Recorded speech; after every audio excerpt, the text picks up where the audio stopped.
We're going to play with the Yamato here. It's the captain I'm using. It's a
Autopilot mode enabled.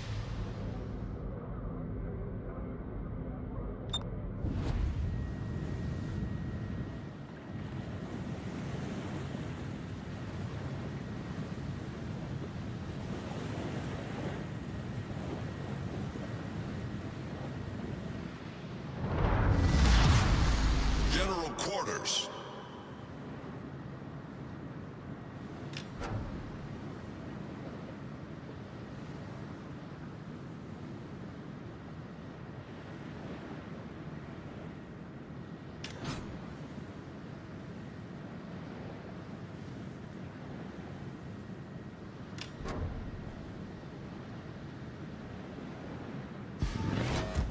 Awaiting instructions.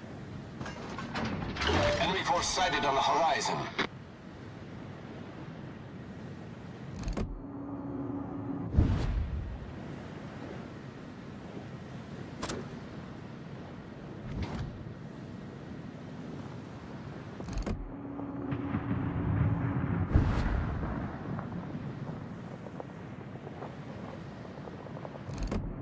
Enemy battleship sighted.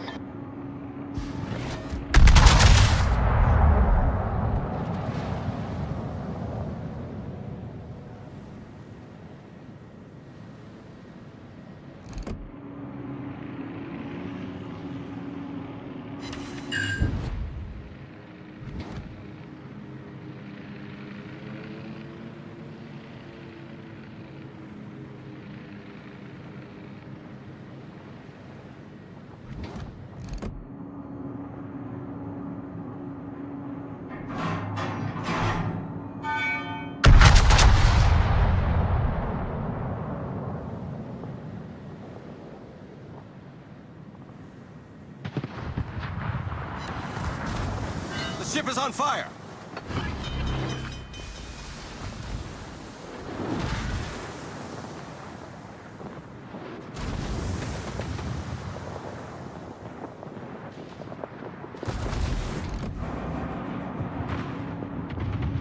Problem solved, sir.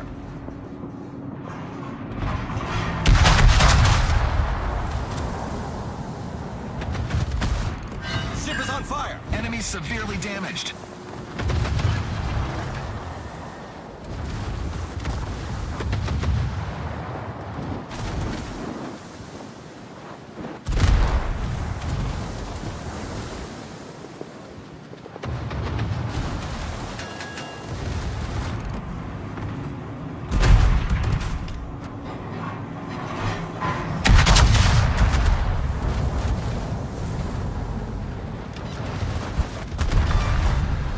We've sunk an enemy destroyer.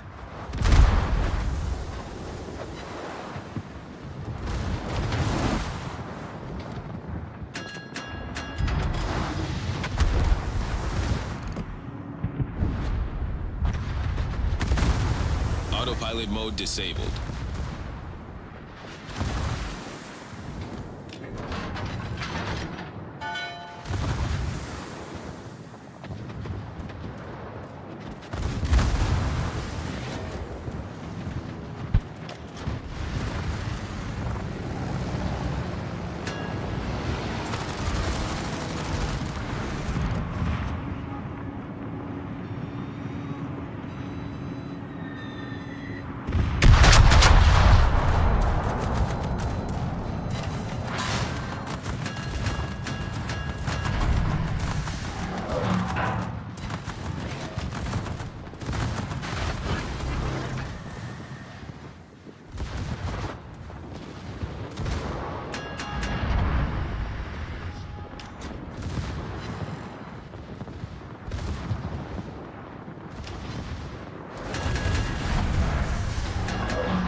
Penetrated.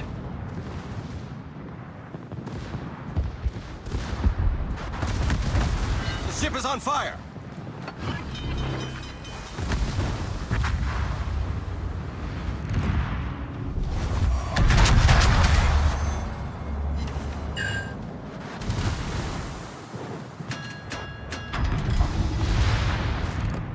Problem solved, sir.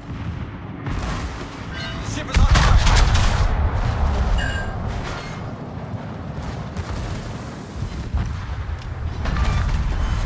Enemy cruiser foundered.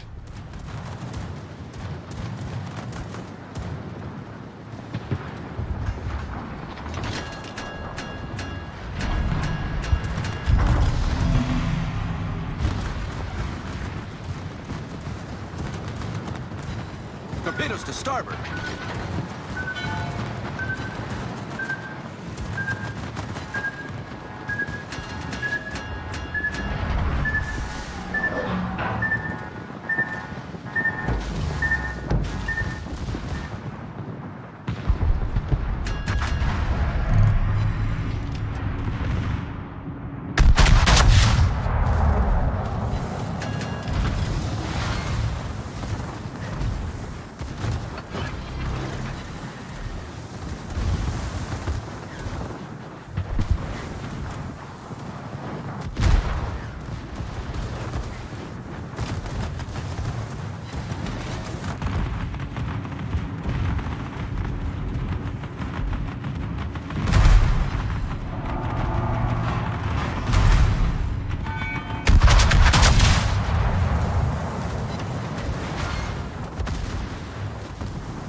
Ship is on fire!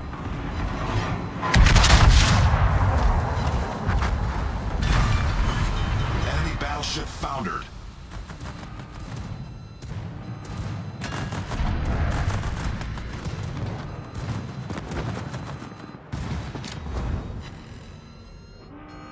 Autopilot mode enabled.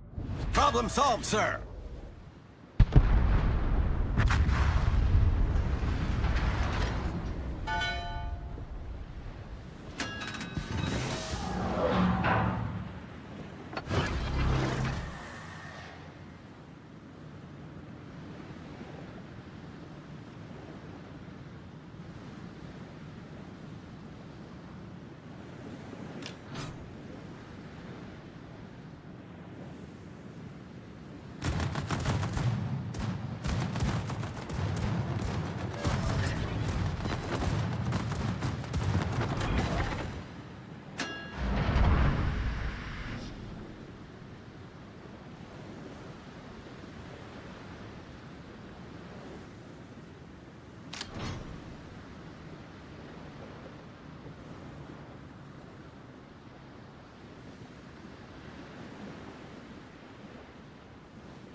Autopilot mode disabled.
Autopilot mode enabled.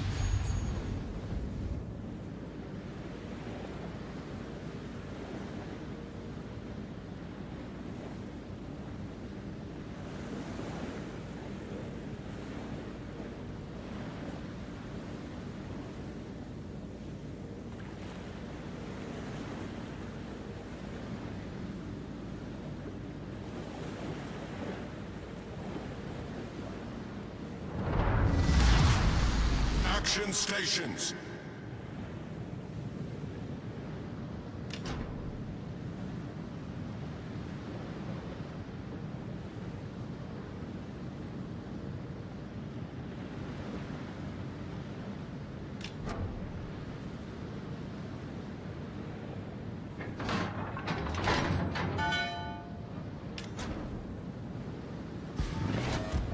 Awaiting instructions.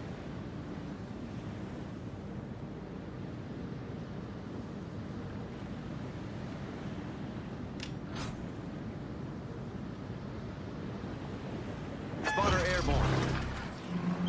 Enemy force detected.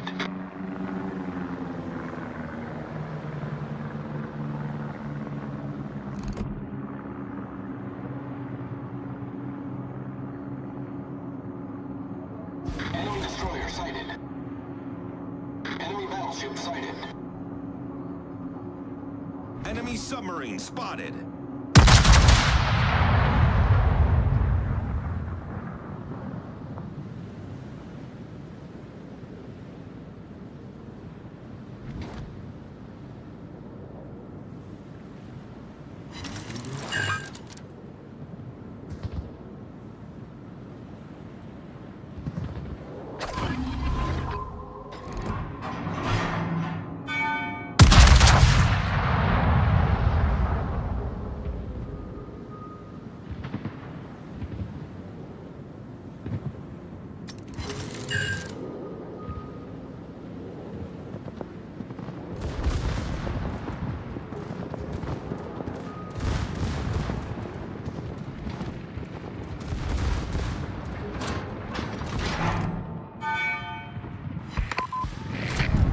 Airborne.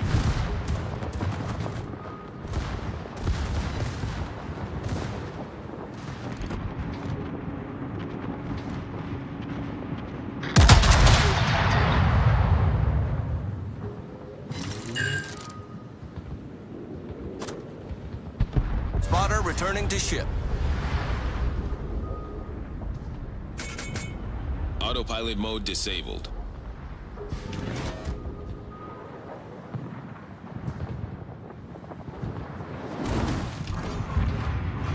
Torpedoes, dead ahead. Torpedoes, front.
spotted an enemy submarine. Enemy destroyer detected.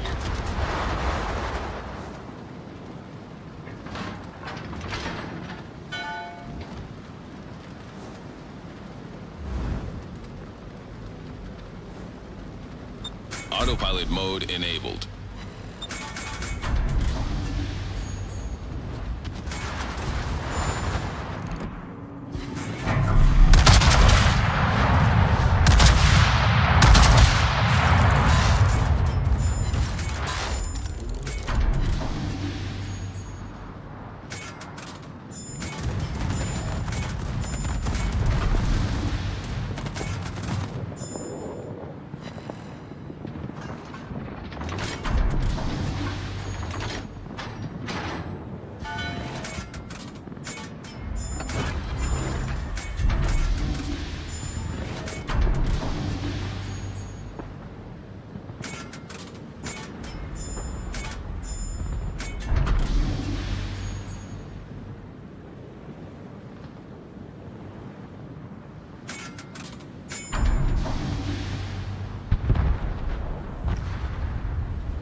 Autopilot mode disabled.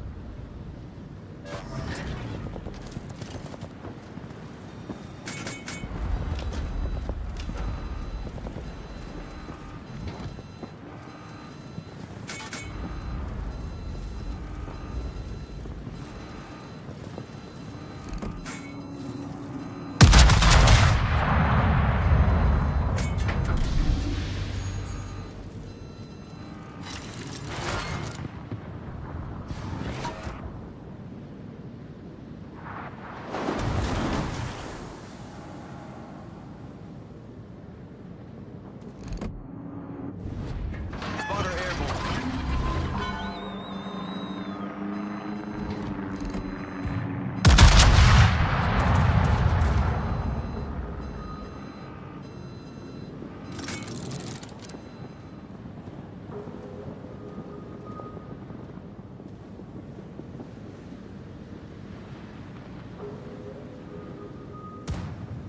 Spotter destroyed.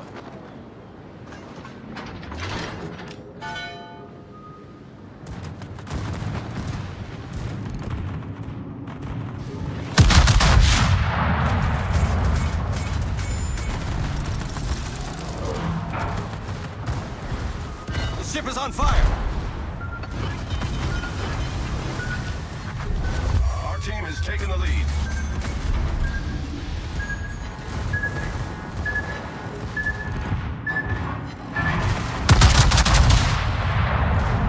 Problem solved, sir.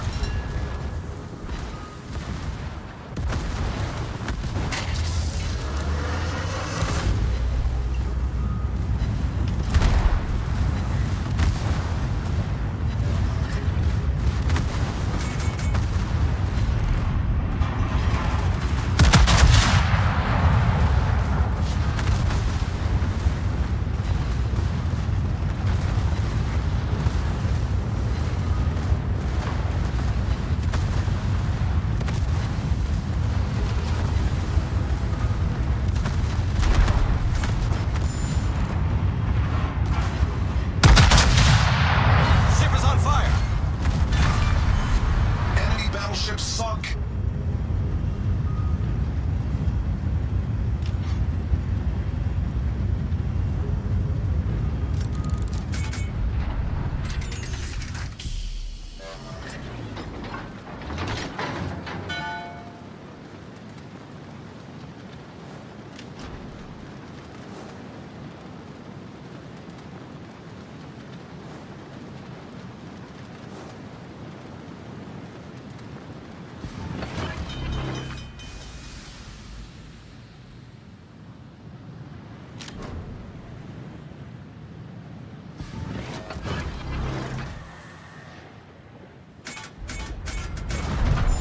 Problem solved, sir.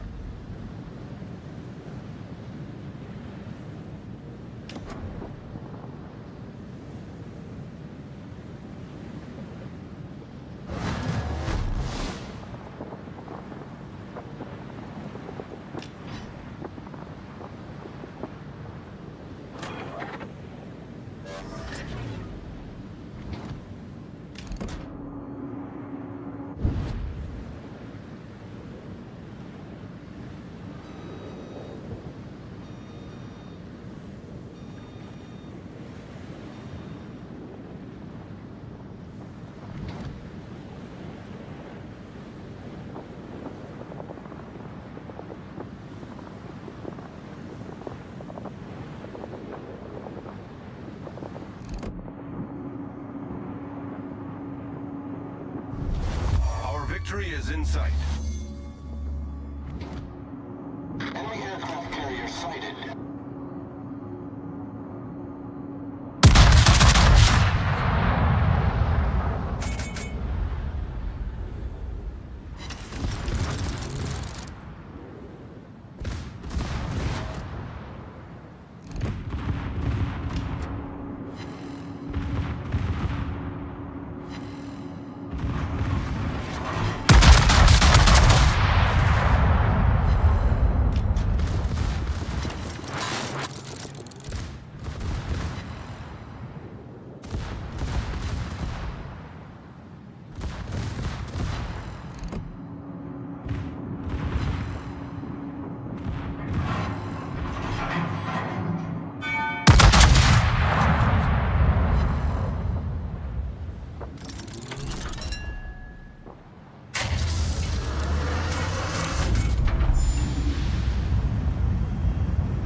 Autopilot mode enabled.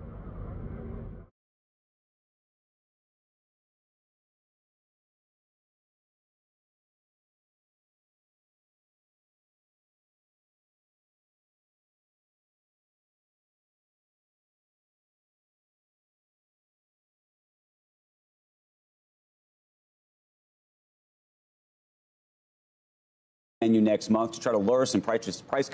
McDonald's is rolling out a special $5 value menu next month to try to lure some price-conscious consumers back to its restaurants as inflation sticks around. Will it work? That's the question of the morning, and John Ford is here to weigh in. What do you think? Well, Andrew, yes, a $5 value meal and a national ad campaign will have people loving it again. The problem is consumers at the lower end of the income spectrum have just been painfully stretched lately. As we saw in Wednesday's CPI report, rent prices are hogging family budgets, leaving less for splurges like eating out. And it's not just McDonald's issue. Remember Starbucks earnings 2 weeks ago? Ugly. More consumers looking for deals. Same with fast food rival Wendy's, where the CFO recently backed off the idea of hiking prices during busy times. The sure Chipotle is doing well, but they're still in growth mode compared with McDonald's, which is everywhere. So what will $5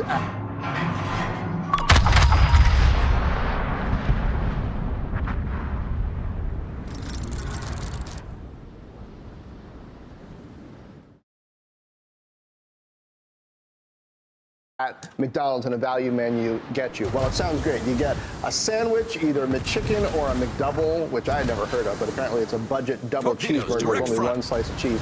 Small fries, small drinks, 4 nuggets. Now, getting this value menu approved by the franchisees was like passing an amendment to the Constitution. They sent it back, said the numbers don't work. Coca-Cola had to break the deadlock by kicking in a few $1 million of incentives. But now, McDonald's can do a national ad campaign with a simple message with a low price that people want.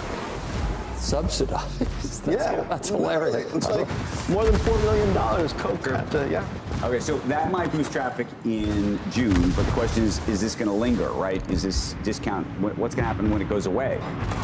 Well, on the other hand, the challenge for McDonald's goes a lot deeper than foot traffic and discounts. CEO Chris Kaczynski argued on the earnings call that a national deal with an ad campaign will do wonders, but that's not going to fix the fact that labor costs have risen, food costs are staying high, and there's a lot more competition for the fast food dollar from fast casual on the higher end to from groceries on the lower end. The real setup to this problem was Q1 of last year when McDonald's raised menu prices to cover costs and the average ticket size went down. And that was a warning that a reckoning was coming. Now, there's a bright spot.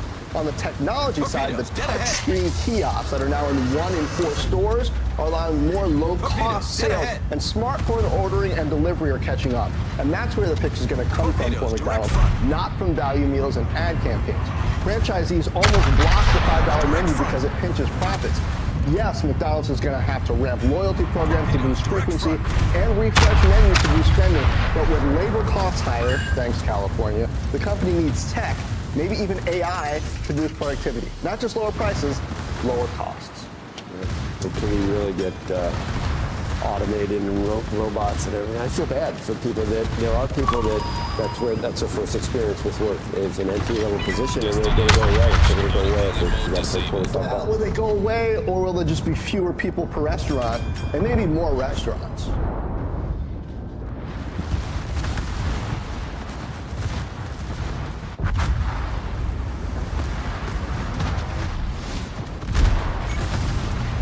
Critical engine damage.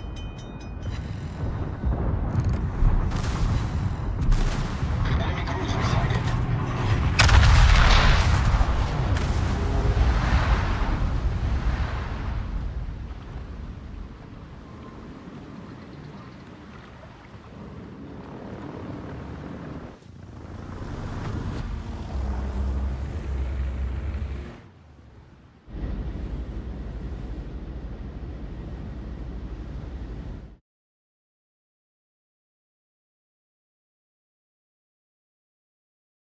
And I will be slamming the door shut on the Biden Migrant app, and I will terminate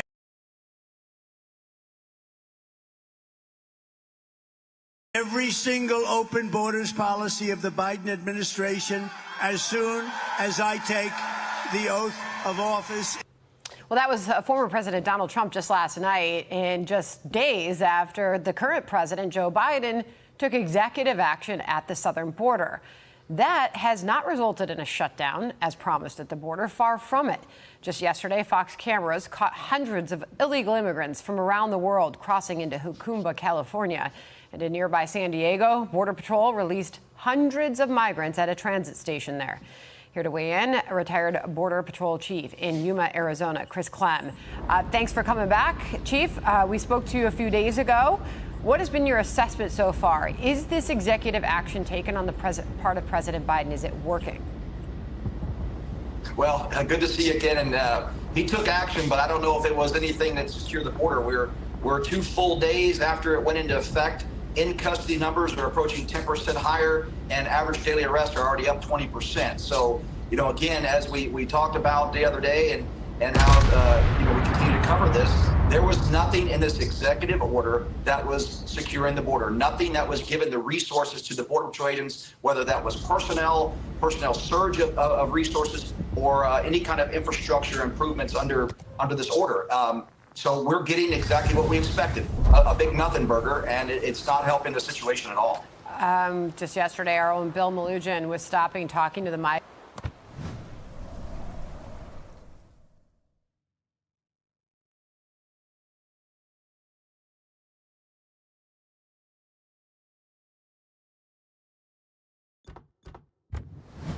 migrants coming in from Turkey, Egypt, China. You name it, they are coming in from countries all over the world. And the former president campaigning for another term, Donald Trump, obviously sees this as an opportunity to slam Biden's immigration policies. This was on Tuesday in Phoenix. This allows millions of people into our country. It's great for illegal immigration.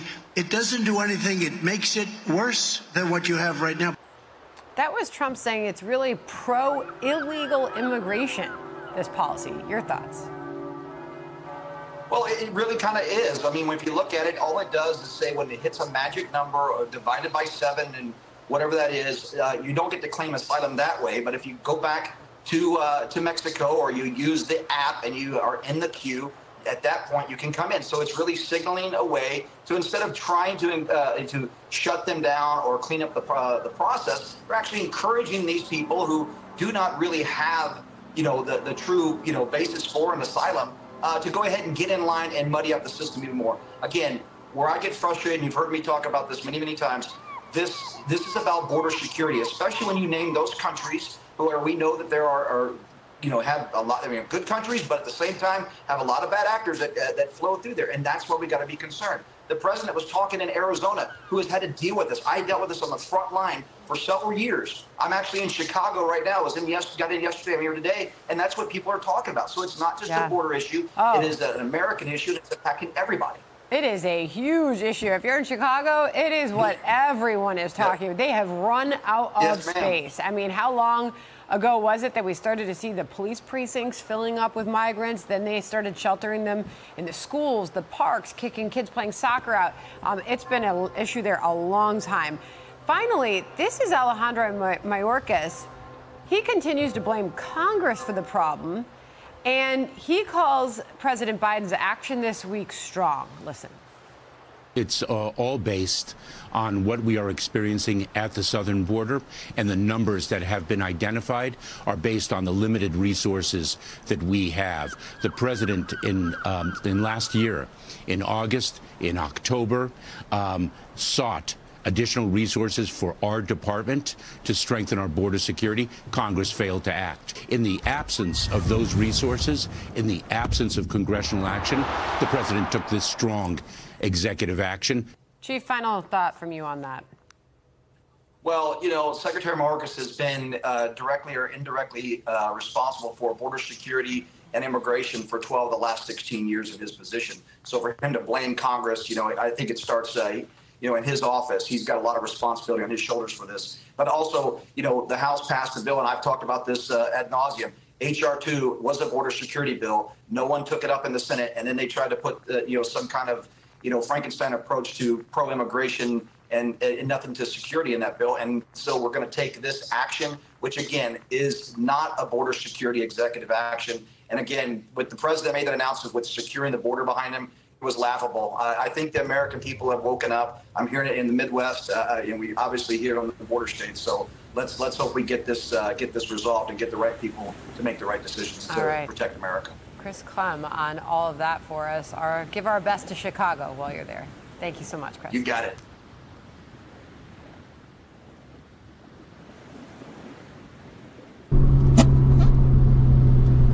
Get the out of my car. Get out of my car. Are you serious? Get out of my car. Dude. Holy shit. We can talk about Get out. Shut the door.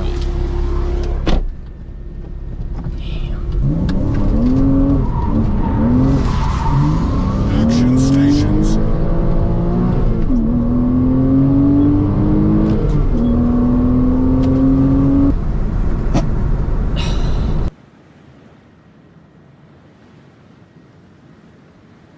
Head of the FBI now is warning of the dangers of allowing unchecked immigration across the southern border. Christopher Wray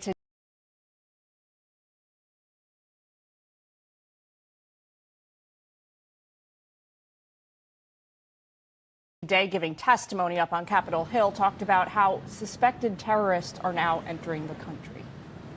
As we have less collection overseas against foreign terrorism, there's less sources of information to inform people about people coming in. So in other words, somebody could be coming in who should be watch listed, but isn't. Now we have new images of migrants crossing the border into a remote area of Southern California, which is where we find correspondent Bill Malugin. He is showing us tonight from Jacumba. Remarkable sight in San Diego County early this morning as a mass of hundreds of migrants from all around the world crossed illegally into Jacumba, California at 1:30 a.m. They faced no resistance on either side of the border, walking around the Mexican military and through a gap in the border wall, some not knowing where they are or where to find Border Patrol. This is America. See the red lights? Yeah, it's Border Patrol. Straight. No. San Diego. See the lights? San Diego. Most of them single adult men from Asia and Africa, including some special interest aliens designated by DHS as coming from countries with potential security concerns. Where are you guys from? What country? Mauritania. Mauritania, from Africa? Yes. Yeah? And why'd you guys come to the United States? What country? Nepal. Nepal? Yeah. All of you from Nepal? Yeah. What country?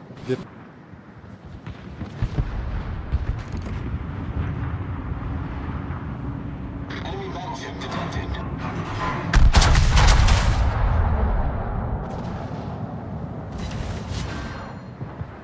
No. Vietnam. What country are you from? Mauritania. Mauritania? Yeah. Mauritanians? Mauritania, yeah. Where are you guys from? What country? India. Initially, there was only one Border Patrol agent on scene trying to corral the hundreds of migrants, while many of them could be seen posing for photos in front of the border wall, treating it as a tourist attraction as they celebrate entering America and breaking its laws. Some local political leaders are fed up. There's a lot of unrest of people not knowing who these people are or why they're here or what their intentions are or where they've gone. There's been a veil of secrecy from the federal government that makes everybody pretty uneasy.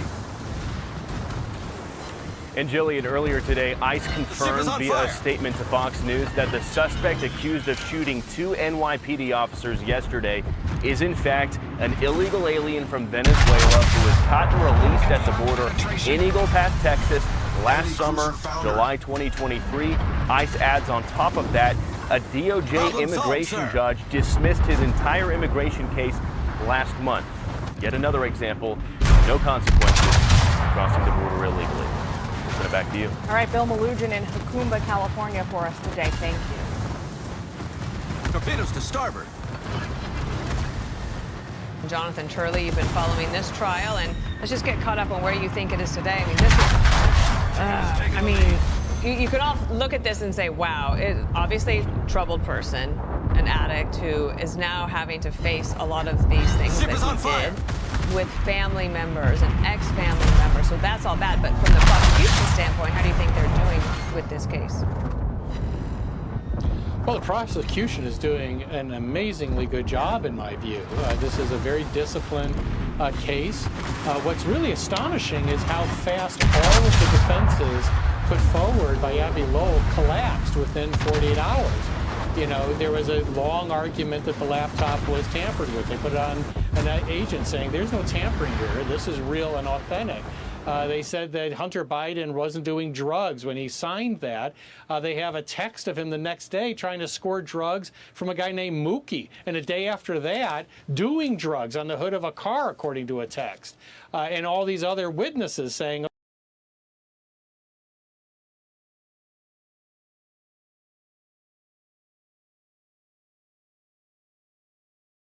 of course he was an addict. He was doing crack every 20 minutes when I knew him. They then said, well, maybe someone else filled out the form. And you had Mr. Cleveland say, I watched him fill out the form. I told him to take his time. So every one of these defenses collapsed shortly after they were stated by the defense. And that leads to this question of why? Why isn't he just pleading guilty? This is a open and shut case. It's obvious he was doing drugs and that he had signed the form falsely. That might keep him out of jail. It certainly would have avoided an embarrassing trial. And the answer is, this is Biden now. This is a Biden who is standing trial in his hometown. And this is the opposite of Manhattan. You know, here, the jury pool could not be better for the defendant. And I think the defense is using a nullification strategy. Well, you got a lot to work with. The prosecutor, I mean, you got a memoir, you got an audio book, you got the laptop, and on and on and on. On President Trump's side now, you had movement yesterday in Georgia. Doesn't look like that trial is going to come anywhere near Election Day. I mean, basically punted to next March. You got the Florida documents case, that's been delayed. You got the federal election case out of D.C. They're waiting on an immunity order on behalf of the Supreme Court, which could come any day, and it could come 2 weeks from now. Is it a stroke of? Yeah, I mean, I guess I'm searching for the question here, and I guess if I'm on the Trump team, it's really a stroke of legal luck that it's gone this way. Well, they have certainly broke in Trump's favor in terms of the election. Georgia looks like it's now a dead letter until after the election. And that is a really bizarre case, the racketeering aspect connecting to Trump. There are valid charges there against some of the defendants, but the overall racketeering case itself, in my view, is rather laughable. The two federal cases do not look like they're going to land before the election. The one wild card is the D.C. case. We are waiting today, and if not today, in the coming days, for the ruling on immunity. If the court rejects both the lower court decision and the Trump argument and finds those are both too extreme, it would have to send this case back to Judge Chutkan for further proceedings. Now, can she do that and still put the pedal to the metal before the election? Well, she has tried. I mean, she has really turned this into a rocket docket in her courtroom. But many of us still have doubts that she could do that before the election. Jonathan Turley, thank you for being here and for following those trials Thanks. for us, especially the Hunter Biden one, as we've got the other commemorations of D-Day to cover this morning. Thank you. And well done last week. Yes. Thank you. We hung on every word. Come see us on the 5 again. Yeah, thank you.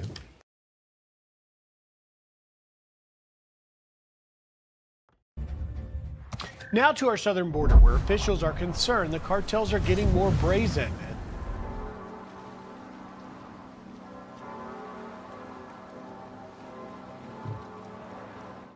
Now, for the second time in 2 weeks, agents have come under fire in the El Paso area. Agents were fired upon from the Mexican side, just south of the Isleta border station. CBP called it a use of force incident. Fortunately, no injuries were reported, but the FBI is getting involved, saying this in a statement. The FBI, El Paso's Violent Crime Task Force, is working closely with the U.S. Customs and Border Protection's Office of Professional Responsibility on this assault on a federal officer investigation.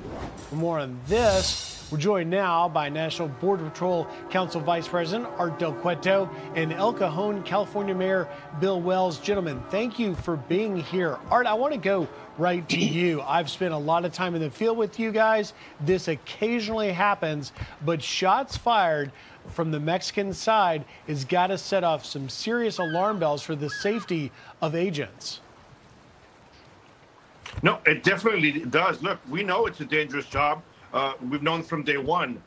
Unfortunately, this what's happening now is the direct cause because the criminals know that they can do whatever they want and they haven't faced any consequences. Look, we just saw what happened in El Paso with that large group that came across. How many actually did get prosecuted? And that's a sign that goes worldwide, and they say, look,